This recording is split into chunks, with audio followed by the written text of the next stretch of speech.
అధికారంలోకి రావడమే టార్గెట్. మేమొస్తే మమ్మల్ని తిరిగి పంపించడం చాలా కష్టం. మూడో పార్టీ రావాలంటే కొంత కష్టం ఉంటుంది, కానీ తెలంగాణలో ఆ పరిస్థితి లేదు. వచ్చే ఎన్నికల్లో టీడీపీ జనసేనతో పొత్తు పెట్టుకోం. చంద్రబాబు పవన్ ప్రచారం చేస్తే స్వాగతిస్తాం. బండి కుమారుడి కేసు వాళ్ళ కుటుంబ విషయం. బీజేపీ రాష్ట్ర అధ్యక్షుడు రామచంద్రరావు అంట.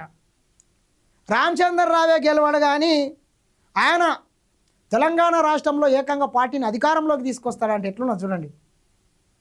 గత 11-12 సంవత్సరాలుగా ప్రధానమంత్రి నరేంద్ర మోడీ గారు ఈ దేశాన్ని పరిపాలిస్తున్నాడు కదా.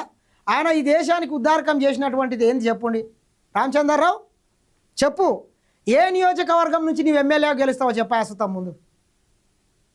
ఇక నీ పార్టీ అధికారంలోకి వచ్చుకున్న తర్వాత కానీ ఈ తెలంగాణ రాష్ట్ర వ్యాప్తంగా ఉన్నటువంటి 119 నియోజకవర్గాల్లో నీవు ఎక్కడ నుంచి పోటీ చేసి కనీసం డిపాజిట్ అన్న తెచ్చుకునే పరిస్థితి ఉందా నీకు? ఎందుకు ఇట్లా ఊకదాంపుడు ఉపన్యాసాలు కొడతావు? ఉందా మిత్రులారా? ఒకసారి రామచంద్రరావు ఎక్కడి నుంచి అన్న ఎమ్మెల్యే గెలుస్తాడా మీరు చెప్పండి.